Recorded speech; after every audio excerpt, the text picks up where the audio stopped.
नेत्यांपासून ते राजकारणापर्यंत प्रत्येक घडामोडीवर बारीक नजर ठेवणारा तुमचा हक्काचा लोकल न्यूज प्लॅटफॉर्म ठाणे दर्पण, ठाण्याचं खरं प्रतिबिंब. संगीत ही तपश्चर्या असून लहानपणापासून ज्यांचे संगीत ऐकत मोठे झाले त्या संगीतभूषण पंडित राम मराठे यांच्या नावाने मिळालेला पुरस्कार हा माझ्यासाठी कृपा आशीर्वादच आहे. हा आशीर्वाद मी हृदयाशी जतन करेन. यापुढे संगीताची साधना, सिद्धी आणि भक्ती करताना हा पुरस्कार मला निश्चितच प्रेरणा देईल असे वक्तव्य सत्काराला उत्तर देताना ज्येष्ठ गायिका आशा खाडीलकर यांनी ठाण्यात केले. ठाणे महापालिकेच्या वतीने आयोजित 30व्या संगीतभूषण राम मराठे महोत्सवाचे उद्घाटन काल राम गणेश गडकरी रंगायतन येथे झाले. यावेळी महापालिकेचे अतिरिक्त आयुक्त संदीप माळवी, उपायुक्त उमेश बिरारी, मुकुंद मराठे, पंडित विवेक सोनार, रवी नवले, पंडित राम मराठे यांची कन्या सुशील ओक, वीणा नाटेकर, गायत्री मराठे उपस्थित होते. ठाणे महापालिकेच्या वतीने देण्यात येणारा संगीतभूषण पंडित राम मराठे राज्यस्तरीय पुरस्कार ज्येष्ठ गायिका आशा खाडीलकर यांना प्रदान करण्यात आला आहे. 51,000 रुपये रोख सन्मानचिन्ह असे या पुरस्काराचे स्वरूप आहे. तर संगीतभूषण पंडित राम मराठे राज्यस्तरीय युवा पुरस्कार भारतीय नृत्य प्रकाराच्या युवा साधक निधी प्रभू यांना प्रदान करण्यात आला आहे. रोख रुपये 25,000, सन्मानचिन्ह, शाल, पुष्पगुच्छ असे या पुरस्काराचे स्वरूप होते. यावेळी आशाताई म्हणाल्या की पंडित राम मराठे यांच्या आठवणींना त्यांनी उजाळा दिला आहे. रामभाऊंचे संगीत, मानापमान हे नाटक मी पीठात बसून पाहिले असेही त्या म्हणाल्या. पंडित रामभाऊ मराठे यांच्यासारखे कलाकार ईश्वर प्रेरित आणि साधना तपश्चर्येतून घडलेली माणसे होती. शास्त्रीय गायक असणाऱ्या पंडित राम मराठे यांना उपशास्त्रीय संगीताचाही बाज होता. पंडित राम मराठे यांनी नाटकात, चित्रपटात कामे केली. त्या पिढीतल्या गायकांना प्रसिद्धीची अपेक्षा नव्हती. त्यांचे संपूर्ण आयुष्य हेच संगीत साधना करण्यात गेले आणि आता रामभाऊंचा शास्त्रीय संगीताचा वारसा त्यांच्या पुढील पिढ्याही समर्थपणे पुढे नेत आहेत. त्यांना मिळालेली ही ईश्वर देणगी असल्याचे त्यांनी नमूद केले. ठाण्यातील घोडबंदर भागात मेट्रो 4 प्रकल्पाची कामे सुरू आहेत. ही कामे पूर्णत्वास येत असून डिसेंबरमध्ये या मार्गिकेच्या लोकार्पणाचा मानस असल्याची माहिती राज्याचे परिवहन मंत्री प्रताप सरनाईक यांनी दिली. परंतु घोडबंदर मार्गावरील मेट्रोच्या काही स्थानकाची कामे अद्याप अपूर्ण आहेत, तर काही स्थानकांची अंतिम टप्प्यात आहेत. त्यामुळे स्थानिक स्वराज्य संस्थांच्या निवडणुकीपूर्वी मेट्रोची धाव घोडबंदर भागात होईल का, हा प्रश्न निर्माण झाला आहे. ठाणे शहरात मेट्रो 4 प्रकल्पाची कामे सुरू आहेत. काही महिन्यांपूर्वीच मेट्रोचे डबे आनंदनगर येथे मेट्रो मार्गिकेच्या रुळावर चढवण्यात आले होते. मुख्यमंत्री देवेंद्र फडणवीस, उपमुख्यमंत्री एकनाथ शिंदे यांच्या उपस्थितीत या मेट्रो मार्गिकेवर चाचणी देखील घेण्यात आली होती.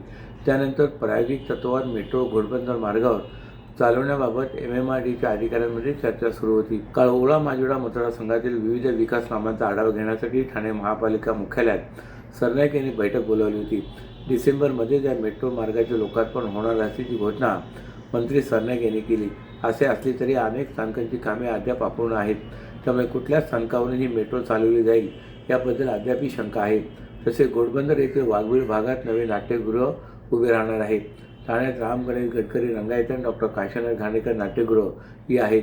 या नाट्यगृहाचे भूमिपूजन उपमुख्यमंत्री एकनाथ शिंदे यांच्या हस्ते केले जाणार असल्याचे सरनाईक म्हणाले. ठाण्यात दुबार मतदारांच्या नोंदीवरून महाविकास आघाडीकडून आरोप केले जात असताना ठाणे महापालिकेकडूनच 83,644 दुबार नावांची यादी जाहीर करण्यात आली.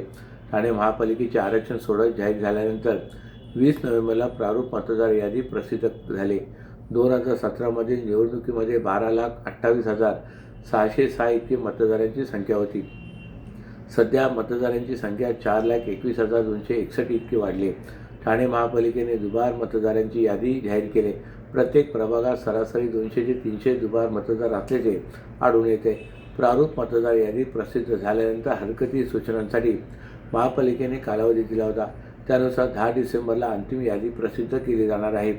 सादर झालेल्या प्रारूप मतदार यादीतील घोळावरून मनसेने महापालिकेवर टीकेची झोड उठवली होती. तर शिवसेना ठाकरे गटचे माजी खासदार राजन विचारे यांनी देखील दुबार नावावरून महापालिकेच्या कारभाराविषयी प्रश्नचिन्ह निर्माण केले.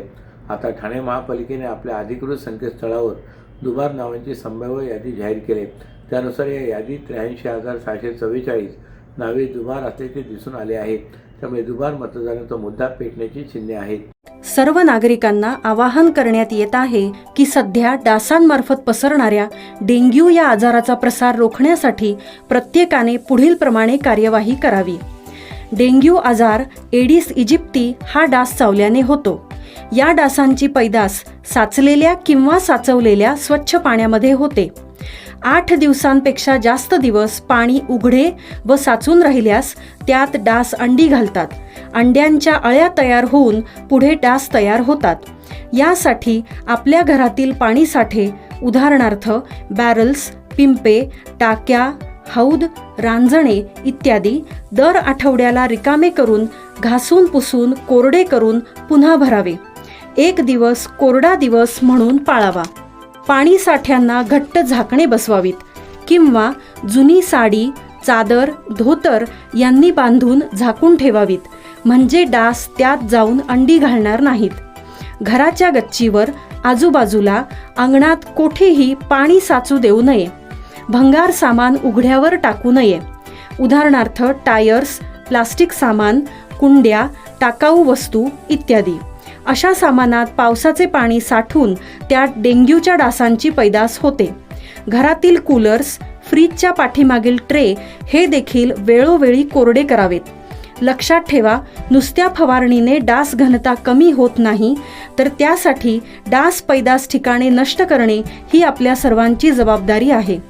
कोणताही ताप अंगावर न काढता जवळच्या शासकीय रुग्णालयात मोफत औषधोपचार घ्या। अशा प्रकारे नागरिकांनी सहकार्य केल्यास डेंग्यूचा प्रसार रोखणे सहज शक्य आहे। मुंब्रा येथील रेतीबंदर खाडीत एका व्यक्तीने उडी मारल्याचा प्रकार गुरुवारी उघडकीस आलाय। मोहीन अन्सारी असे त्याचे नाव असून बचाव पथकाने त्याचा गुरुवारी आणि शुक्रवारी 2 दिवस शोध घेतला, परंतु त्याचा शोध लागू शकला नाही। खाडीला भरती आल्याने येथील शोधकार्य थांबवण्यात आले। मुंब्रा येथे एक रेतीबंदर खाडी आहे। येथील भागात फतिमा पॅलेस येथे राहणारे मोहीन अन्सारी यांनी गुरुवारी सायंकाळी खाडीमध्ये उडी मारली। या घटनेची माहिती मिळताच नारपोली पोलीस ठाण्याचे पोलीस कर्मचारी, प्रादेशिक आपत्ती व्यवस्थापन कक्षाचे कर्मचारी, ठाणे अग्निशमन दलाचे जवान, भिवंडी अग्निशमन दलाचे जवान, ठाणे आपत्ती प्रतिसाद दलाचे जवान घटनास्थळी दाखल झाले। गुरुवारी सायंकाळी वेळ असल्याने अपुऱ्या प्रकाशामुळे आणि खाडीमधील पाण्याचा प्रवाह मोठ्या प्रमाणात असल्यामुळे शोधकार्य करण्यात अडथळा निर्माण होत असल्यामुळे नारपोली पोलीस कर्मचारी यांच्या आदेशावरून खाडीतील शोधकार्य तात्पुरत्या स्वरूपात थांबवण्यात आले, तर शुक्रवारी सकाळी भिवंडी अग्निशमन दलामार्फत पुन्हा शोधकार्य सुरू करण्यात आले। काल देखील सायंकाळपर्यंत शोध लागला नाही। सायंकाळी भरतीची वेळ आणि खाडीमधील पाण्याचा प्रवाह वाढत असल्यामुळे पोलीस कर्मचारी यांच्या आदेशावरून रेतीबंदर खाडीतील शोधकार्य तात्पुरत्या स्वरूपात बंद करण्यात आले। नाशिक येथील तपोवनातील वृक्षांचा मुद्दा गाजत असताना ठाण्यातील प्रादेशिक मनोरुग्णालयाच्या कामासाठी 700हून अधिक वृक्षांवर कुऱ्हाड चालवली जाणार आहे। यातील काही वृक्षांचे पुनर्रोपण करण्यात येणार असल्याचा दावा करण्यात येत असला तरी या वृक्षांचे पुनर्रोपण होईल का, हा देखील प्रश्न आहे। ठाणे प्रादेशिक मनोरुग्णालयाची इमारत जुनी झाली, त्यामुळे रुग्णालयाचे बांधकाम केले जाणार असून जुनी इमारत पाडली जाणार आहे। मनोरुग्णालयाच्या आवारात मोठ्या प्रमाणात विविध प्रजातींचे वृक्ष आहेत, परंतु आता रुग्णालयाच्या इमारतीच्या निर्माणासाठी येथील वृक्षांचा अडथळा येत आहे। येथील 1614 विविध देशी प्रजातींचे वृक्ष असून 724 वृक्ष तोडण्याची परवानगी सार्वजनिक बांधकाम विभागाने ठाणे महापालिकेच्या वृक्ष प्राधिकरण विभागाकडे मागितले। या 303 वृक्ष तोडले जाणार असून 421 वृक्षांचे पुनर्रोपण करण्याचा दावा करण्यात आला आहे। या वृक्षांमध्ये फणस, कैलासपती, अशोक, आंबा, बदाम, शेवगे, नारळ, ताड, साग, भोकर, कांचन, अनंता, भेरी, कडुलिंब, चाफा, उंबर यासारख्या विविध वृक्षांचा समावेश आहे। सध्या या संदर्भात वृक्ष प्राधिकरण विभागाने जाहिरात प्रसिद्ध केली असून हरकती सूचना मागवल्या आहेत। अशाच नव्या आणि ताज्या बातम्यांसाठी ठाणे दर्पणच्या पेजला लाईक करा आणि फॉलो करायला विसरू नका।